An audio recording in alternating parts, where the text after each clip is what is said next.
Devil, often identified with Satan, Lucifer, Old Nick, or the adversary, occupies a varied place in British folklore and history.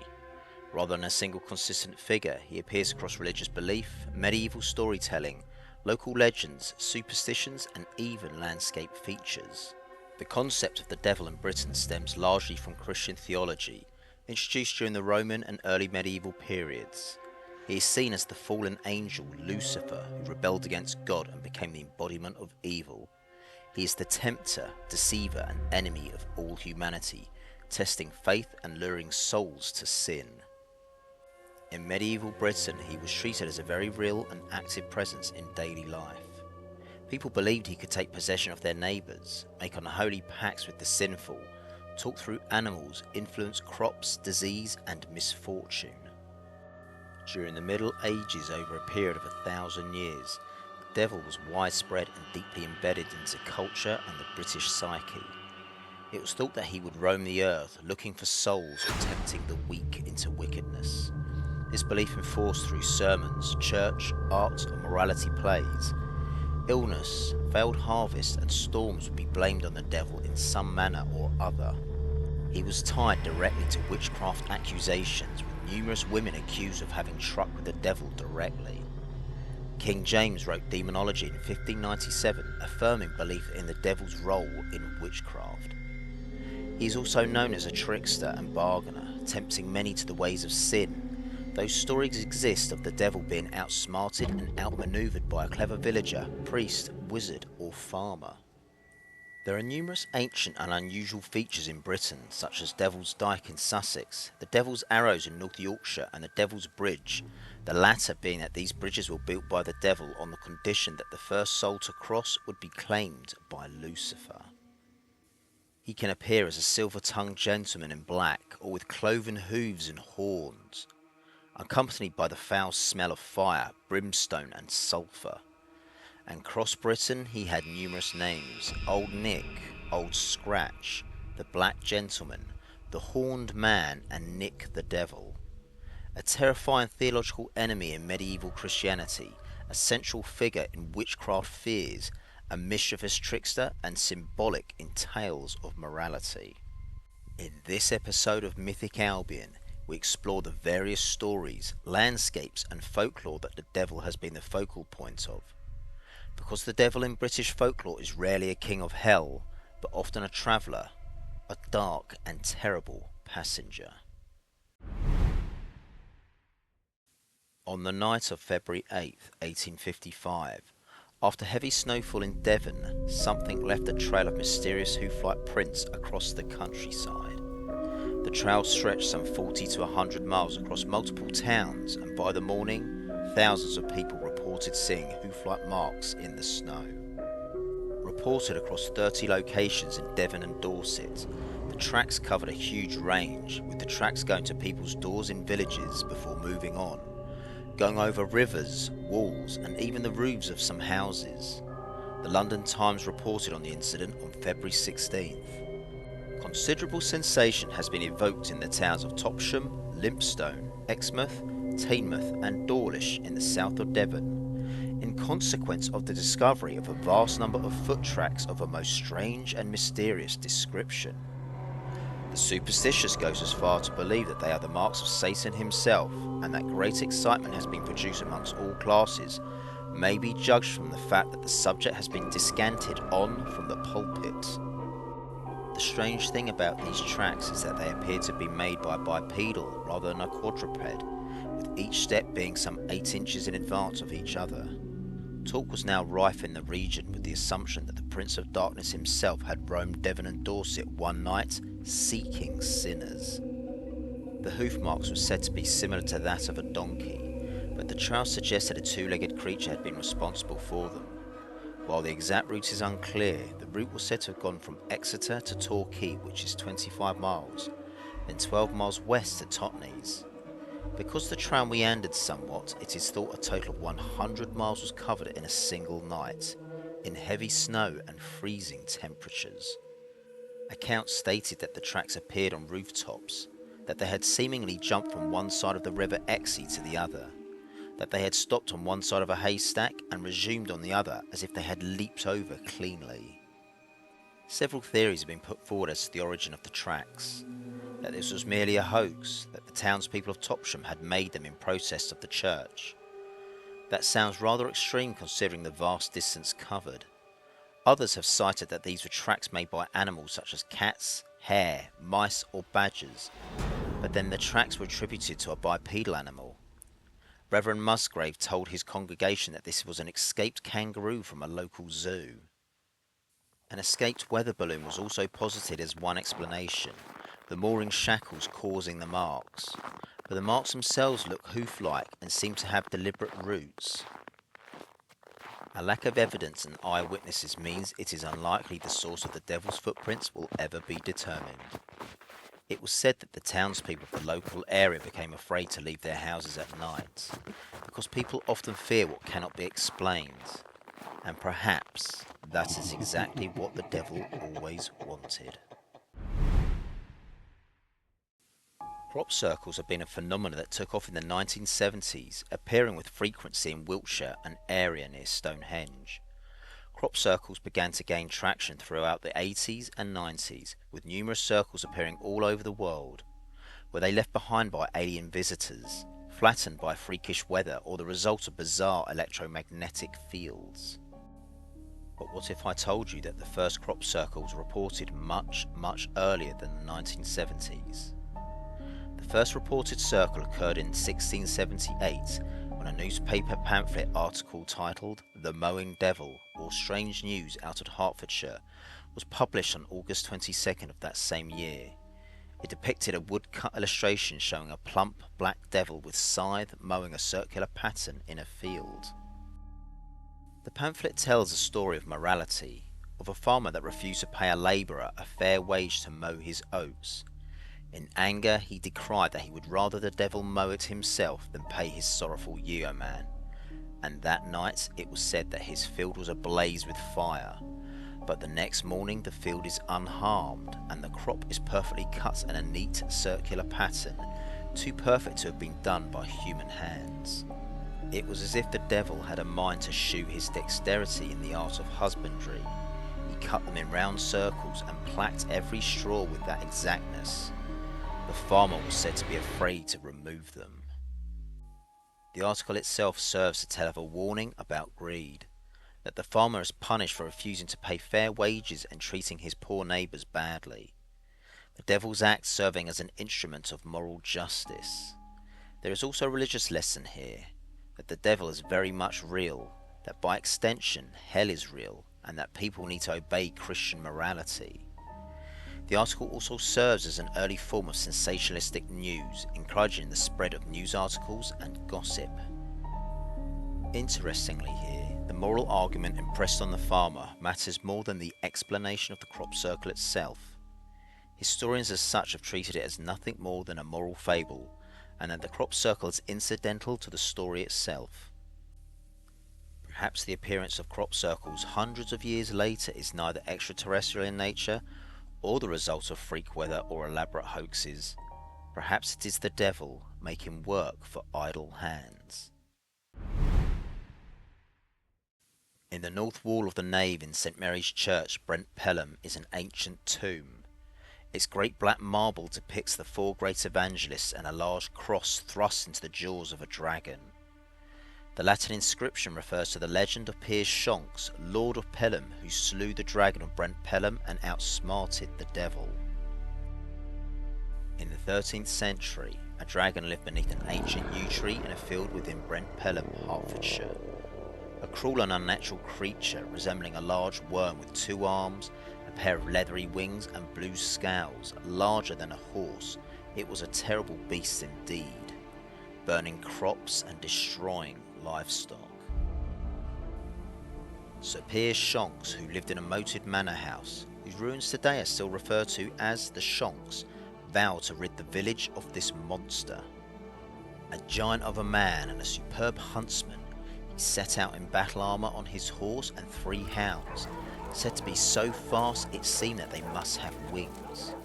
Tracking through the forest and finally onto the field, it did not take Sir Shonks long to find this creature, for devastation lay where the beast had been. With a sword in one hand and a spear in the other, he engaged the dragon in a furious battle. The fight was long and arduous, and when it looked as if Sir Shonks might falter, he thrust his spear deep into the dragon's neck and smote it. However, that would not be the end of Sir Shonks or Pelham's problems. His 3 faithful hounds started growling behind him, and the stench of brimstone and sulphur was abound. The devil appeared before the knights and declared that he had just killed his favourite pet. The devil cursed the knights, saying that he would never escape his clutches, even after death, for it would not matter whether he was buried outside or inside a church. He would claim his soul from the grave. The knight lived a long life, and the town of Pelham endured peace and prosperity. As Sir Shonks neared death, he asked for his bow and arrow. He declared that wherever the arrow would land, that is where he would be buried.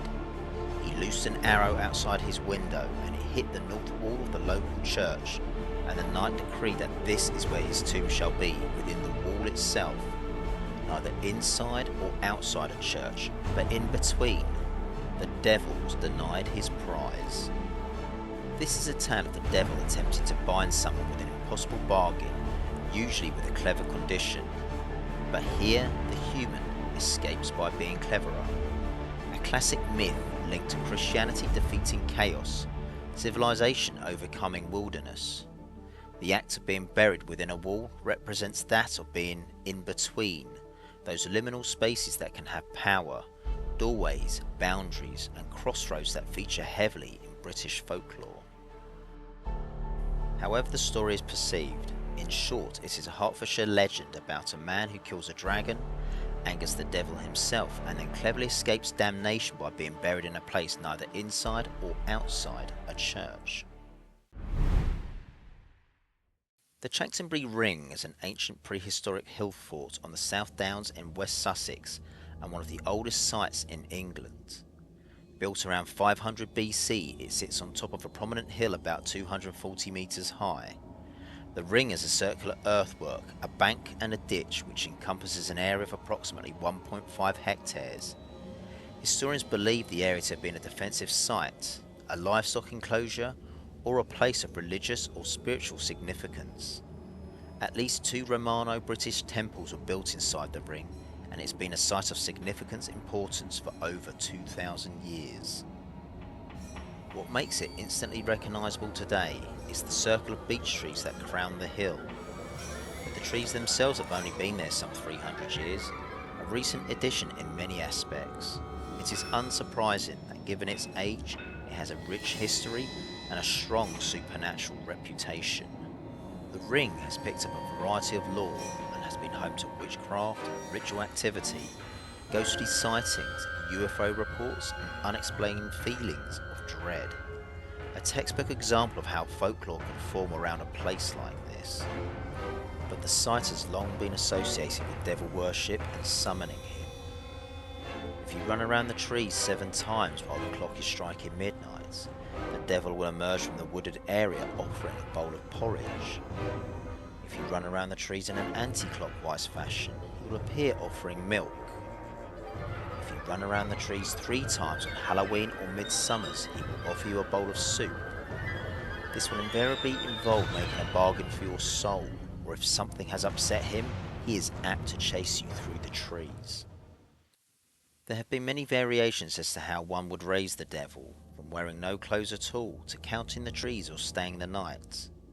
In the 1940s, some people feared that walking the circle would bring forth a white-bearded ghost that walks with a disjointed head, beckoning while seeking his treasure. While there is no hard and fast rule on how summoning should work, all hold circling in their hearts, and no version explains what happens should you accept food or drink off the devil. The site is older than most religions today. Perhaps the Chanctonbury Devil is the dim memory of a Roman Celtic god. And maybe that is how the Devil's Dyke was formed. Perhaps the devil was summoned on the hill and flying into a fury that Sussex was converting to Christianity. immediately began to dig a trench through the South Downs to the sea in order to flood the area and drown the Christian inhabitants of the Weald.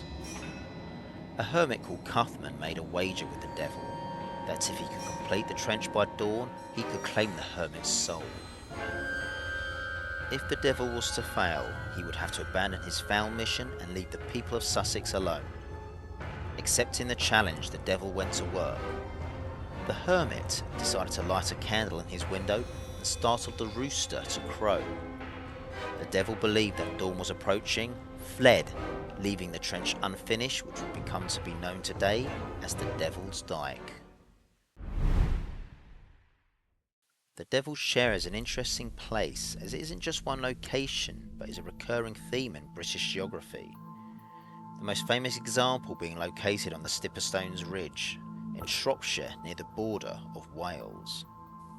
The Stipperstones is a distinctive hill in Shropshire, England. The quartzite rock of the ridge was formed 500 million years ago. The Devil's Chair is a large jagged rock formation known as a tor and is the largest and most striking outcrop in the area. Geologically, it just appears to be an ancient rock shattered by Ice Age freeze and thaw, but its distinctive shape, like a throne, have made people interpret it as something much, much more. Once upon a time, the devil was walking the earth, seeing God's beautiful landscape and hating it with his dark heart. He travelled the land carrying stones in his apron. He couldn't quite decide on what he should do with the stones, throw them as he had done so before, fill a valley to be renamed as Hell's Gutter, or reshape the landscape altogether. But the land was vast, and the Prince of Darkness stopped to rest on a hill. When he stood up, his apron snapped and the stones spilled out and formed the rocky ridge that we know of today as the Stipperstones. The biggest rock where he sat became the Devil's Chair. From here he could survey the land, plotting mischief and discord. On the winter solstice, the longest night of the year, he would always return to his throne and summon a menagerie of witches, spirits, acolytes and followers, where they would embark on a depraved ritual where leaders would be chosen to rule in his name. When not sitting on his throne on earth, it is said that the stones have a smell of brimstone about them. He also stamps on them, trying to push them back into the earth, and should he do so, then all of England would collapse. By giving the devil a physical seat, he isn't just acting, but inhabiting a real place. The rock becomes a throne, a meeting point and centre of supernatural power. Like the Chanctonbury Ring, it is high, remote and windswept, equal parts beautiful and bleak depending on the time of year, psychologically feeling separate from normal space. But it also acts to serve as a story, depicting the devil as something of a bungler. Powerful he may be, but often seen as clumsy or easily outwitted. As mentioned at the start, Shropshire is not his only throne, for there is one in Avebury, Wiltshire, a representation of a hellish kingdom on earth.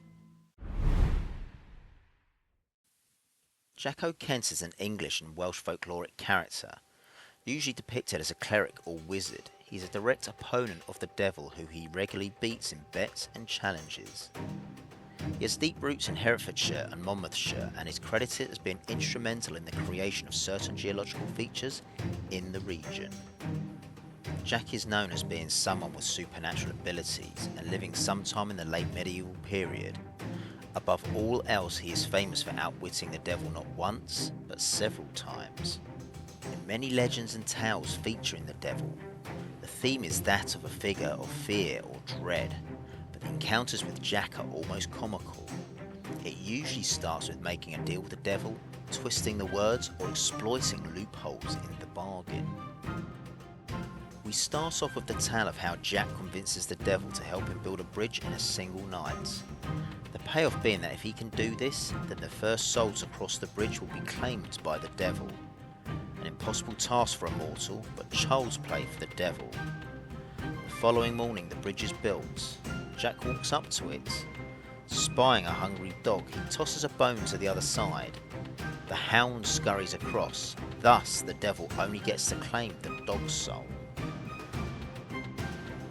In another challenge, Jack and the Devil enter into a bargain by ensuring his crops would prosper, and that if he helps provide a plentiful crop, he could have one half of the harvest. The Devil chooses top and provides sunshine and rain in equal parts. However, Jack decides to plant turnips, and at the time of the harvest, Jack has plentiful vegetables and the Devil only useless leaves. They repeat the same task the following year, the Devil choosing the bottom half of the crop this time. The same environmental conditions are provided, only this time Jack plants wheat and the Devil ends up with nothing once again. In a contest of stone throwing, Jack and the Devil hurl several stones across the landscape. The result are numerous menhirs, rock formations and hills. And so where many stories arise that the Devil was also responsible for the creation of certain areas, now Jack outdid the Devil here also. Jack O'Kent represents a kind of trickster character, someone who's not very strong but clever, morally flexible and wins by wit rather than force. He's likened to Reynard the Fox, the Norse god Loki and Brer Rabbit. He's important in Welsh and English folklore in the sense that it shows a different attitude to the Devil. In Jack's stories, the Devil is dangerous but also gullible and rule-bound. These are stories that explain the beautiful features in the Welsh valleys, a hero of the landscape, stories that reflect a legal mindset, contracts matter, wording matters, cleverness beats power, and ultimately, evil is often seen as stupid. Jack is a counterpoint to the Devil's darker beliefs.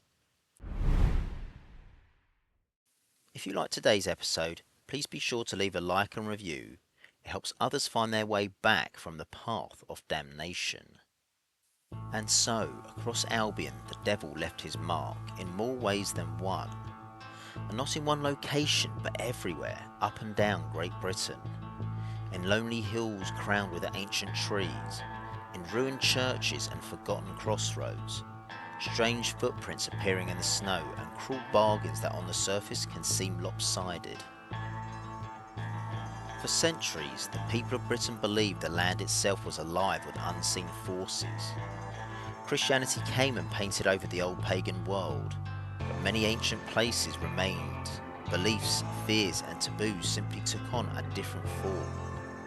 If something in nature looked strange, something intentional must have made it, and in Christian culture, the most available external agent was the Devil.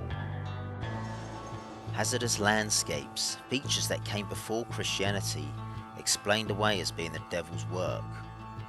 Turning a physical hazard into a moral warning, don't go there. In that aspect, the Devil can function as a safety mechanism in story form. And while the Devil is something terrible, something powerful, he is not invincible. He can be thwarted. A shaper of landscapes, a taker of souls, appearing on hills and in the dead of night to commit unspeakable acts. But Jack O'Kent tricks him. Sir Piers Shonks outwits him. Hermits deceive him. And that can speak volumes for British culture. It says strength does not win, evil power does not win. With a little courage, wit, trickery and understanding of the rules, those bad things that rally against us can be overcome. Cunning intelligence prevailing over brute force. The Devil also wasn't something distant and purely theological, he was also tangible. Tied to hills, fields, trees, ponds and ancient stones themselves. Every village has a Devil's stone or a haunted pool or its bargain story, an area that changed shape. He isn't something abstract, but embedded in our everyday geography. British folklore has this recurring motif of turning fear or danger into a parable or story, and it helps make the world more understandable and negotiable. It uses the Devil not just to represent evil, but to make the unknown understandable and ultimately manageable. Because this island is filled with places where history and folklore blur together, where old roads disappear into fog, where travellers vanish, where phantom figures are seen standing beside moonlit lanes. Roads where the dead are said to continue their journeys long after death. And that is where we shall travel next. Beyond villages, beyond the church bells, into the lonely roads of Britain. Because for a relatively small island, there are thousands of roads that go on forever. Where phantom hitchhikers wait in the dark, where spectral coaches thunder through the night, where ancient Roman legions still march beneath the earth, and where some travellers claim that there are roads you should never walk alone after midnight. Next time on Mythic Albion, we journey into Britain's haunted roads, and on certain nights, if the fog is thick enough, you may still hear footsteps behind you, even when no one is there. So until next time, walk wisely, and beware that smell of brimstone behind you on an apparently deserted stretch of road.